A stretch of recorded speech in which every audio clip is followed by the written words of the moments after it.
Vítejte u podcastu 1035, mé jméno je Tomáš Širsa a je tu i můj kolega Honza Kofroň.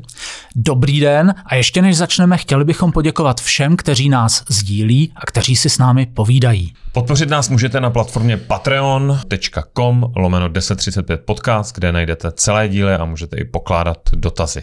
A teď už jdeme na to. Dobrý den a ahoj, vítáme vás u dalšího dílu 1035.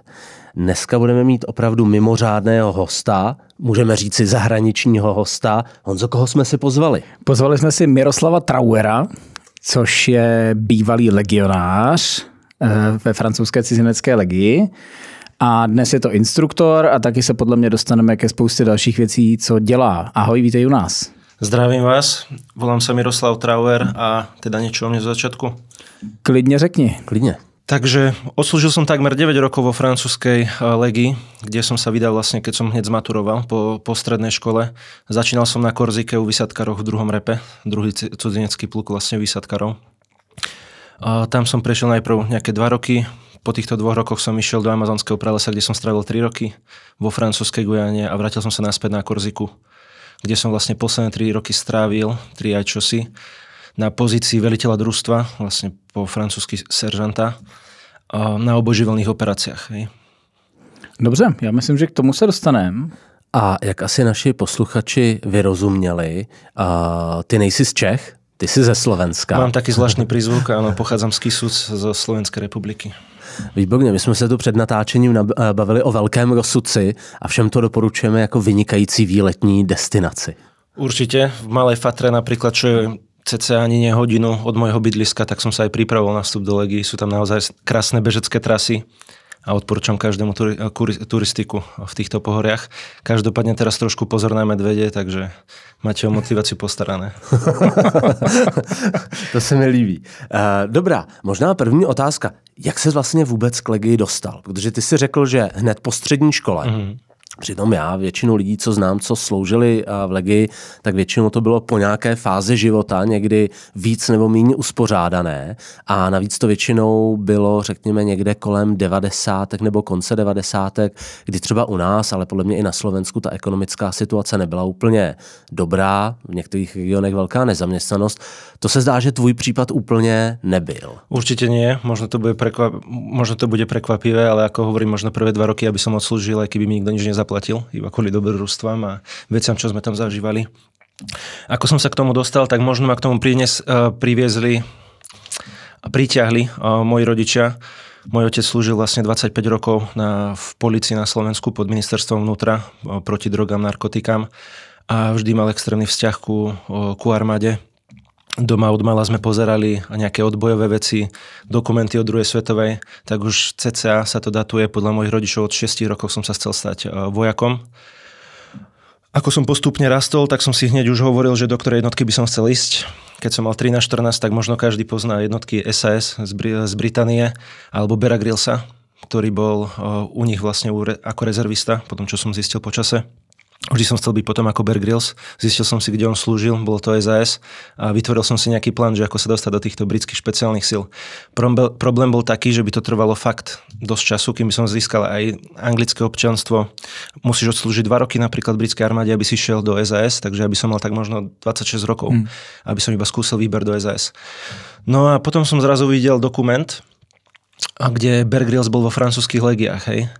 Tak vtedy nastal taký ten zlom. Samozrejme, ešte predtým som rozmýšľal aj nad našimi špeciálnymi jednotkami.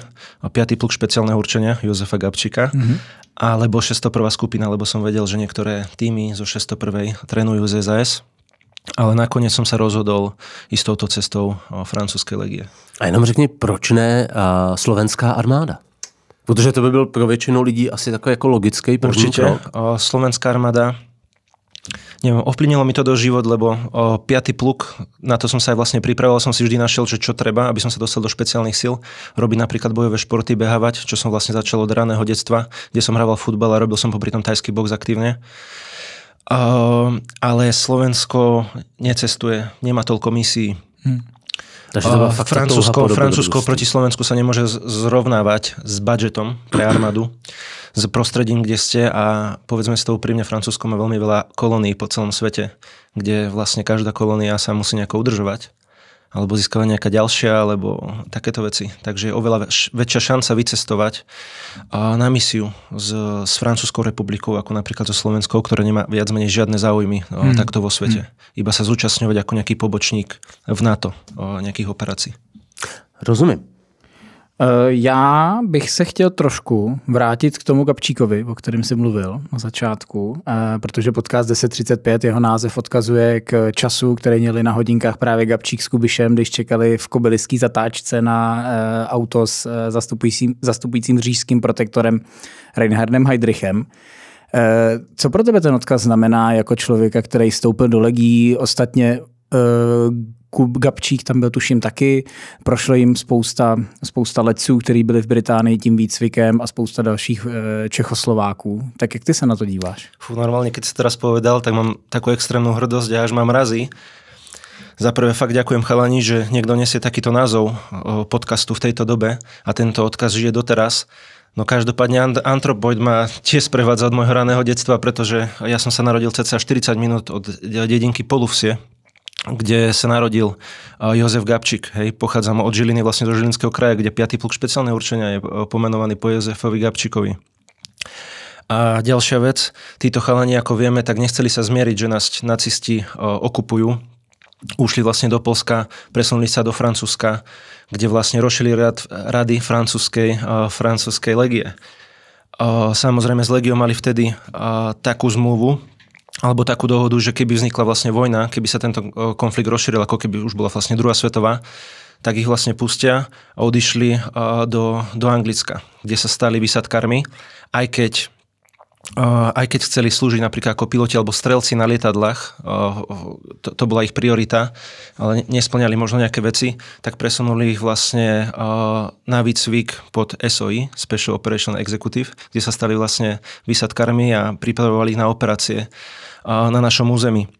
Myslím si, že tento odkaz žije doteraz, pretože môžeme operácia Anthropoid, ktorá vlastne mala tej účel operácie mal byť, že aby prerčila aj územie Českej republiky, aby celý svet o nej vedel, tak môžeme byť určite hrdí na týchto Čechoslovakov, môžem povedať. A žijeme vlastne s tým doteraz. A vždy, keď prechádzam aj okolo sochy alebo do krypty chodíme pravidelne, tak som fakt extrémne na nich hrdý, že môžem aj v sebe niesť ten odkaz, že som bol vo francúzskych legiách, že som bol vysadkár, že som tiež absolvoval nejaké kurzy komando. A vždy, keď som robil nejaké kurzy komando, tak som si spomínal na týchto ľudí, že čo museli prezývať v Anglicku. A ako ma to tiež poznačilo, tak o tom by som mohol rozprávať tak 2 hodiny asi, ale skrátim to. Vždy, keď som mal nejaké obavy, strach alebo stres, tak som si vždy povedal, že títo chalani museli letieť vlastne na konci prosinca, decembra v tom Halifaxe, hej, so skupinou Silver A, Silver B. A ideš vlastne na okupované územie, musíš splniť nejakú misiu. Títo chalani vyskočili vlastne v prvom výsadku, iba sami dvaja. Museli si tu poradiť sami iba s nejakými odbojovými skupinami, ako je napríklad Sokol a mnohí ďalší. Tak vravím, že to bola extrémna odvaha, motivácia a patriotizmus, vlastenectvo, ktorý títo chalani mali v sebe. A žijem s tým doteraz. Já mám ještě vlastně doplňující dotaz. Já jsem teďka nedávno dočetl knížku Noci nad Německem, což je o 311. bombardovací peruti. A tam právě popisují ty první dny v té legii, když se tam jako dostali, někteří z nich samozřejmě. Takže vlastně to byla jako taková pevnost někde v poušti. City Bellabel. Jo, přesně tak. Svítilo tam sotva světlo, vošlapaný schody. Jak to na tebe vlastně působilo, když ty potom přišel do té legie? Bylo to nějaký podobný zážitek, nebo už to prostě bylo jinde? Bolo to trošku inde. Samozrejme, tá legia predtým a teraz sa nedá zrovnávať. Hej. Legie tiež boli vytvorené na to, aby udržiavali kolónie, alebo keď sa zmenil zákon, že cudzinci nemohli vstúpiť do francúzskej armády, predtým sa to dalo normálne, že si bol súčasťou francúzskej armády, tak Ludvík Filip 1831 vytvoril francúzske legie, aby používali cudzincov. A vtedy popravde aj vrahov, aj ľudí vlastne, čo by zostali na ulici, tak dajú ti jedlo, dajú ti proste nejaké peniaze. No a vytvorili vlastne francúzsku legiu. Prečo napríklad bola aj taká disciplína iná medzi legiou a normálnou armádou, lebo v normálnej armáde si bojoval vlastne za Francúzsko, ale týchto ľudí, ktorí boli vlastne slabo platení, púšťali do tých najhorších operácií. A ťažké ich bolo udržať, lebo bolo veľmi veľa dezercií. Takže tá disciplína vznikala vtedy v tej dobe takýmto spôsobom, aby znížili vlastne počet tých dezerterov. A samozrejme tá legia sa potom profesionalizovala a nemyslím, že tie doby sa dajú teraz porovnávať, že teraz je to fakt, myslím si, brutálne profesionálna armáda s jednou z najlepších výbav na svete, čo ti armáda môže poskytnúť a tá doba vtedy. Když jsme se dotkli vlastně těch Čechů a Slováků v legii, v okamžiku, kdy ty si sloužil, tak vlastně kolik tam zhruba procentuálně bylo těch Čechů nebo Slováků? Tak to ti môžem povedať, nie že úplne presne, ale nie veľa, hej. Že keď som ja vstúpil, tak to bol rok 2015, prišiel som do 2. výsadkového pluku, bolo nás tam možno 25. Hej. Potom počase, napríklad, keď som sa vrátil z Južnej Ameriky, tak ja na svojej rote, ktorá sa špecializovala na obojživelné operácie, som bol jediný Čechoslovák. Takže tá doba, vidíme, aká je, tak čím viac, tá legia je menej atraktívnejšia, pretože musíš podávať väčší výkon a dobre, zarábaš tam, ja neviem, ako výsadkár som zarábal s mojou hodnosťou vtedy 2 500 eur. Což není zas tak moc. V čistom, čo není moc, hej. Máš to síce peniaze pre seba, ale není to moc na túto dobu. Takže myslím si, že aj preto začínajú ľudia strácať záujem. Kdo tam dominoval, co se týče, řekněme, těch národností? Keď som sa angažoval, tak dominovali Slovania, hej. Poliaci, Ukrajinci, Rusi, proste slovanské národy. Teraz, keď som končil, tak skôr Latinská Amerika. Hej, že veľa Kolumbicov napríklad chodilo. Sice to sú super vojaci, alebo aj Nepalci, hej, že ktorí sa nedostali napríklad do Gurky. Mal som niektorých kolegov, ktorí vlastne boli v Gurke, boli vyhodení a prišli vlastne do legie. Keď sa na tých vojakov najprv pozrieme, tak nám to je smiešné, ale ja to hovorím vždy, že aký je rozdiel medzi takýmto napríklad Nepalcom, ktorý má 1,70 m a možno nejakým slovenským vojakom, alebo hociakým iným, ktorý má proste 2 m a 100 kg, tak tomu Nepalcovi môžem povedať, že zober si 35-kilový gulomet a budeš šlapať s ním 20 km, tak mi iba povie, že výseržo, hej. Tu keby som to možno povedal nejakému vojakovi, tak sa mňa pozrie, že či mi na čisto šibe. Ten Nepalec samozrejme možno nedá ten pochod, ale bude šlapať dovtedy, kým sa hovorí marž ukrajov, že pochoduje alebo zomrie, ale toto je v tej modernej dobe, že tá disciplína sa proste musí udržovať. Aj keď si pozrieme niektorých tých vojakov, ktorí nevyzerajú, že úplne, že sú totálni zabíjaci, ale vravím vám, že títo vojaci sú extrémne schopní, disciplinovaní. To isté tí Kolumbici. V Kolumbii koľko zarábaš? Hej, 80 eur možno za mesiac. Tu ti dajú plat proste 2000 eur hneď zo štartu.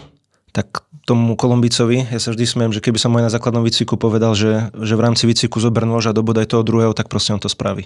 Hej. Jak moc těžký vlastně v legii je se dorozumět? Protože určitě, že francouzština je základním jazykem nebo tím jediným oficiálním jazykem, a lidi tam přicházejí z různých koutů světa. Některý k francouzštině mají blíž, a některý mají hodně daleko. A jak moc je to vlastně v tomhletom náročný? Pre naše národy slovanské alebo iné, hej, že germánske je to čosi ľahšie. Ako ja som si vždy hovoril, že keď sa Japonec naučil po francúzsky alebo nejaký Číňan aj písať dokonca, tak ja nemám žiadnu výhovorku. Samozrejme, ja už som to chcel od 14 rokov, ja už som sa predtým pripravoval, videl som nejaké základné frázy, ale ja som sa učil spisovnú francúzštinu. Problém je taký, že prídeš do legie a prvé, čo na teba povie, že suka, bliať, pomp, hej, a vôbec nevieš, na čo ti rozumie, hej, že to ti Rus rozpráva niečo po francúzsky, nejakú hatlaninu, takže sa to moc nedá spárovať. To, čo som sa učil predtým a potom, takže to bol extrémny šok pre mňa. No a myslím si, že legia má super metódu na to, aby si sa naučil po francúzsky, lebo ostatné jazyky sú zakázané. On ti povie 20 krát, hej, že verdo, že pohár vody, jak to proste nepochopíš, tak potom máme takú frázu, že si ça rentre pas par la tête, ça rentre par le bras, že jak ti tie informácie nevstúpia hlavou, tak to pôjde cez ruky proste, hej, že keď nechápeš, tak budeš klikovať proste. A ver mi, že každý sa... Po prvých 4 mesiacoch sa naučíš vlastne základné frázy a 400 slov. Takže tí, čo prídu aj na základný výcvik už potom ku výsadkarom, tak minimálne vedia, čo im hovoríš. Jasně. A ti vojáci to dodržují, že se třeba mezi sebou nebaví tím svým mateřským jazykem? Zo začiatku určite, lebo sú za to tresty. Hej, že ja keď som bol už potom na niektorých veci ako inštruktor a počul som, že niekto rozpráva svojim materinským jazykom, tak som povedal, že takto v živote nebudeš progresovať. Hej. Tak proste udeluješ tresty a aspoň pred tebou všetci rozprávajú francúzsky. Potom, čo už sa deje večer, tak na to už máme kaporálov, desiatnici vlastne, aby dodržovali vlastne disciplínu v tých stánoch večer, že aby sa nikto nerozprával, aby robili to, čo majú. A ty jsi skončil jako seržant teda? Ano. Obecně vlastně ty velitelé, kteří tam byli, tak se setkal, byli to taky cizinci, předpokládám, když tam přišel. A jaký bylo s něma víc? Protože já se zase trochu vrátím do té historie. Zase jsem četl, že třeba v druhé světové válce tam bylo spousta Němců, kteří sice jako nesouhlasili možná asi vnitřně s tím, co se děje v Německu a jak to jako pokračuje, ale vlastně to dávali všem jako hodně sežrat. Určite, Legia nesie veľmi veľa dôkazov, možno ľudia by boli až šoku, až prekvapení, že koľko vlastne sa z nacistického Nemecka prevzalo a dodržuje doteraz ako tradície. My sme sa museli učiť spievať pesničky po nemecky, hej, pesničky ako Erika, alebo... Fakt? Jasné, ja som to vedel spievať, hej, že teraz to samozrejme nezaspievam a tak, ale viacero pesniček.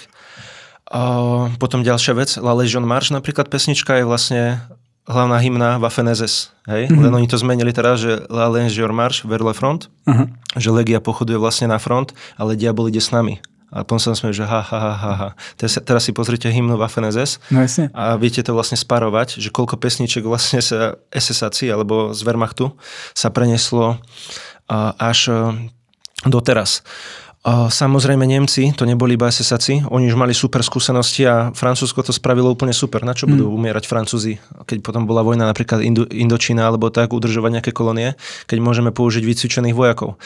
Samozrejme potom bol s nimi trošku problém, tak robili čisto iba čaty a roty, ktoré boli nemecky hovoriace. Takže tak. A vlastne oni boli radi, že môžu bojovať proti komunistom. A Francúzi boli radi, že nemusia bojovať Francúzi proti komunistom, tak to iba sami. A u těch velitelů jde říct, že řekněme ty velitelský stupně, velitelé družstev nebo i případně že jo, ty seniornější podůstojníci na rotách kopírují tu etnickou strukturu, řekněme toho mužstva, nebo tam už je vidět, že přece jenom jsou to častěji lidi, kteří mají třeba k tomu frankofonnímu prostředí blíž? Tí dôstojníci, hej, že už sú takíto, víš, ako takí aristokrati, že pomaly sa tu pasuje za kráľov a tak. Oni aj že dokonca nejaké tradície, hej, že by si povedal, že sú to pomaly ako iluminati alebo tak, ale dôstojníci je taká troška iná sekta. Vždy som chcel mať radšej veliteľa, ktorý bol podôstojník, ktorý si prešiel to isté, čo ja, ako nejaký človek, čo vyštudoval školu a teraz mi tu bude veliť, hej. Si zober, že ty máš v čate 25 predátorov, tak to môžem nazvať, a príde tu nejaký typek vlastne zo školy a začne ti hovoriť, čo máš robiť, ako máš žiť a čo sa naučil on v škole, čo vlastne v Legii je trošku iný systém. Je to určite rozdiel. Tady jenom my jsme před natáčením zmínili zajímavou věc, že třeba v české armádě nebo i ve slovenský, ale i samozřejmě v americký, tak velitel čety je standardně poručík a je to standardně absolvent nějaký vojenské školy a je to čerstvý absolvent vojenské školy. V té francouzské armádě a zejména pak v Legii tam četě může velet i adjutant, což je nějaký ekvivalent, řekněme, našeho praporčíka, prostě seniornějšího podůstojníka, tak jenom pro naše posluchače.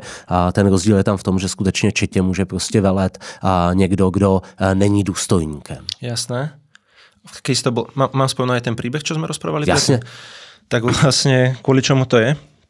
Predtým napríklad v Legii hlavne velili akože podôstojníci. Len vec bola taká, že bol prvý rep, ktorý chcel spraviť prevrat, lebo chceli stiahnuť nejaké jednotky vlastne z Alžírska. Veľa chalanov tam padlo a oni s tým boli nespokojní, tak pripravovali prevrat vo Francúzsku a chystali zoskoky nad Parížom. Tomu prevratu sa vlastne zabránilo, prvý rep zrušili, vytvorili druhý rep, vlastne už aktuálny, kde som bola ja. A zmenili aj to, že na veliteľských postoch, hlavne veliteľia čiat a vyššie, budú francúzski dôstojníci. Samozrejme udržujú stále tú tradíciu, že minimálne jedna čata, aspoň u nás v druhom repe to tak bolo, aby sa niekto niečo nechytil z iného pluku. Takže bol vždy podôstojník. Hej. Takže existuje to stále a predtým to bolo normálne úplne. Možná už se pojďme dotknout trošku toho výcviku, protože vlastně ty máš hodně, vidím, že znáš tu historii, vlastně víš, jak funguje přesně ta legie. Je to jako součást výcviku se naučit všechny tu historii? Áno. Caporetto. Áno. Čo je najväčšia sranda, že nevždy až úplne rozumiete, že čo sa učíte. Hej, že napríklad že presne, že aká bola napríklad v Indočíne, kedy sa založila legia, prečo sa založili legie a celkovo tá história a robíte z toho aj písomné testy. Ale vždy som sa smial proste, že keď som mal vedľa seba nejakého, my rozumieme aj tej nemeckej mentalite, tak, ale nejaký Nepalec sa učí niečo o nacizme, alebo spieva s tebou nemecké pesničky proste tak ja som si úplne povedal, že ty kokos, tak toto fakt keby niekto videl, že prijal by som ľuďom, aby to musíš proste vidieť, aby si to pochopil, hej, že všetci spievame vlastne nacistské pesničky. Alebo nemecké, hej, z čas druhej svetovej. a spievaš to tam s Nepalcami, s Kolumbicami a musia vedieť aj tú históriu proste. To znamená, ta historie je zjevně a ten odkaz pro Legii velmi podstatný. A je to určite ako hlavná bitka, napríklad čo bola bitka pri Camerone, tak to bolo vlastne 1864. Tak tá bitka vlastne o nej sa učí až doteraz, hej, že bolo 60 legionárov proti nejako 3000 Mexikáncov. Tí legionári mali za úlohu ochraniť konvoj v Mexiku. No a Mexičania vlastne chceli zaútočiť na ten konvoj, len najprv museli poraziť tých 60 legionárov, ktorí sa samozrejme nechceli vzdať. To sa stalo vlastne vo Veracruz. A ja som dokonca v tom meste v Veracruze bol. Takže z Južnej Ameriky sme leteli aj na stáž komando s Mexikáncami. Sme mali nejaké spoločné cvičenia a potom sme tam mali aj nejakú vojenskú prehliadku. Priamo som bol vo Veracruz aj v tej farme, kde sa ten boj odohrával. No a vtedy si získala Legia najväčšie meno, lebo Mexikánci chceli zaútočiť na ten konvoj a 60 legionárov sa proste nechcelo vzdať. Bojovali, nejaké 3 útoky proste odolali. Hej, neviem to už úplne teraz presne. A zostalo napríklad 5 legionárov. A vlastne ten mexický generál povedal, že už im dochádzali náboje. Ten veliteľ tých legionárov bol kapitán Danžu, potom kapitánovi Danžu je napríklad pomenovaný pluk, hej, v Kastli. Je to vlastne, že kapitána Danžu. Mal napríklad drevenú ruku a on povedal tým posledným, že dobre, všetci teraz musíte poboskať tú moju drevenú ruku a sľubíte, že budete bojovať do konca. Všetci to vlastne slúbili, kapitán Danžu vlastne dostal tiež ránu do hrude, zomrel, ostatní vojaci ďalej bojovali.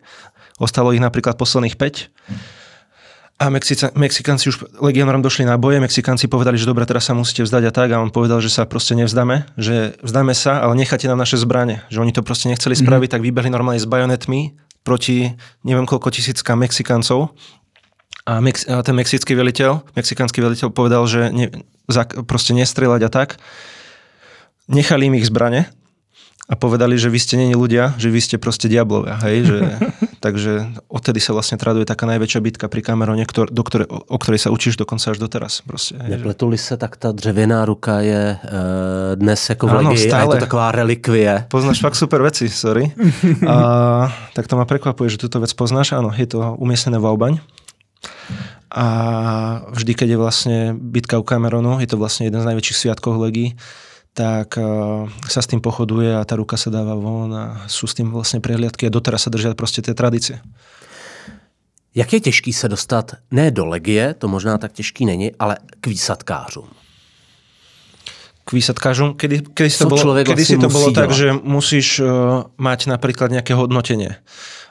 Po tom základnom výcviku nás tam bolo napríklad 60 a iba prvých 10 bolo miest, že si môžeš viac menej vyberať, že kde chceš ísť. Hej.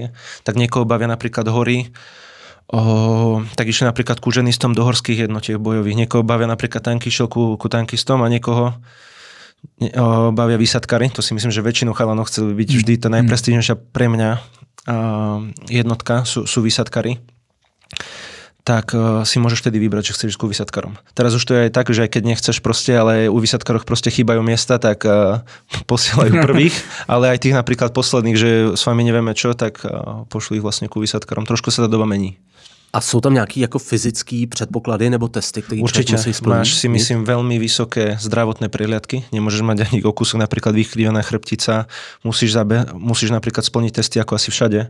Minimálne 2800 Cooper. Samozrejme sa odporúča, že keď prídeš ku výsadkárom, tam musíš minimálne na 3200, aby ti nikto nič nepovedal. Hej. Tak všetci behajú tak. Cooperový test 12 minútovka. Fyzicky musíš byť na tom veľmi zdatný, hlavne psychicky, lebo ja som nie, že som sa smial, ale ja som si myslel tiež, že po 4 mesiacoch mi už ten výcvik skončil, že teraz budem super elita v druhom repe, ale vtedy som zistil, že mi všetko začína, hej, že ďalšie 2 mesiace máš viac menej ako taký výber, základná inštrukcia tak a záleží potom od inštruktora. Ja som si niekedy pripchádal pomaly ako na výberenej vysil, som si povedal, že ty koko 4 mesiace sme skončili a to vôbec není koniec. Skončil som 2 mesiace v repe, ten základný výcvik, kurz a ten výber a vlastne si potom prišiel zás do svojej jednotky a tam ti zás povedali, že si úplne hovno, že si nič, že si úplne najmladší a toto ti bude trvať ďalší rok, hej. Takže není to...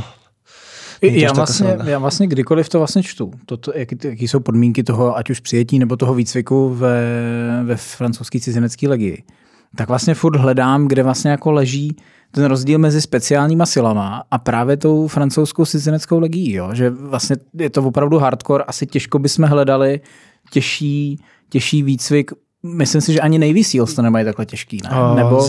Nie. Zase Navy Seals majú brutálny tiež budget v tom, čo robia. Oni robia zase takto úplne, že čisto špeciálne operácie. Legia nemá ani špeciálne jednotky, ale som presvedčený, že každý legionár z mojej čaty, hociaký výber by pomaly spravil na svete, hej, že mal som chalanov, čo boli so mnou ako moji podôstojníci, moji zástupcovia, teraz sú napríklad vo francúzskych SAS.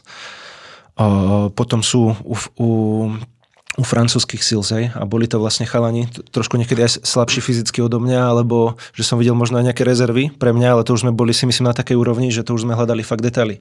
A teraz chalani sú normálne vo francúzskych špeciálnych sílach bez boja problémov. Ale neboli sme proste špeciálne jednotky, lebo špeciálne jednotky robia trošku iné misie ako my. My sme boli hlavne na udržanie. Dám taký trošku chorý príklad. Hostomel. Hej, na Ukrajine, keď začali vlastne Rusi obsadzovať tie letiska, tak toto by bola jedna z našich misií. Proste, že tiež taká. Ja si myslím, že sme jedna z najelitnejších ľahkých piechot na svete, hej.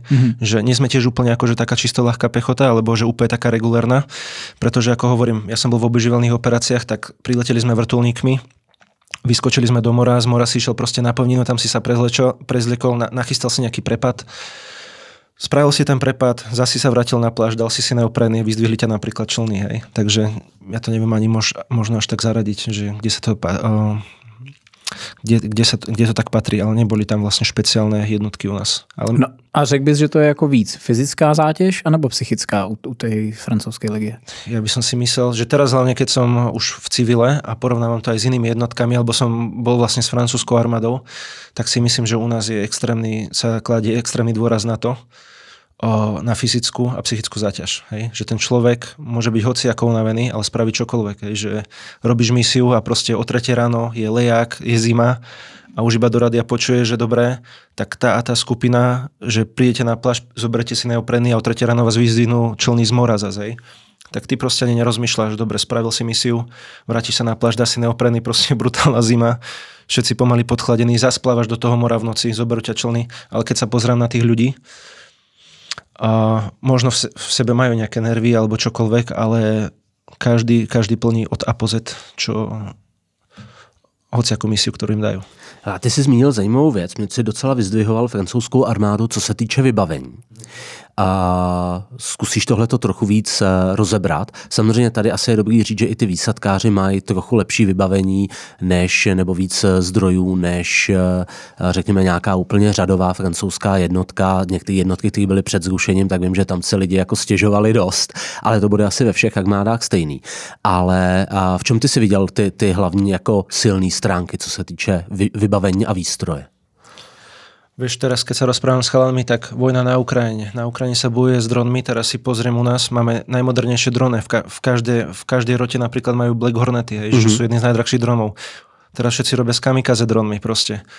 Dokážu sa extrémne adaptovať na tú situáciu, čo Slováci si myslím, že až tak nedokážu. Síce vlastne vojna je za dverami, ale proste na Ukrajine sa používajú drony, za 2 mesiace to máš proste v legii, hej, a robia to fakt super. Logistika. Druhý rep je úplne autonómny, my viac menej môžeme zautočiť na hociakú krajinu. Máme vlastné lietadlá, môžeme vyskočiť s tými lietadlami a vieš operovať všade na svete. Nepotrebujeme k tomu nikoho. V každom týme sú napríklad termovízie, každý má nočné videnia, primárna, sekundárna zbraň, hej, že máš HK416, krátku hlaveň, strednú hlaveň, potom ako marksman zbrane na väčšiu vzdialenosť máš proste skary. Najnovšie gulomety máš, hej, Glock 17 generácia 5 proste, hej, že ako vravím, že každý má nočák. Si myslím, že vybavenie to je veľmi super. Hej? Aj tá logistika proste, že čokoľvek potrebuješ, tak lietadla prídu, ti to pozadzujú.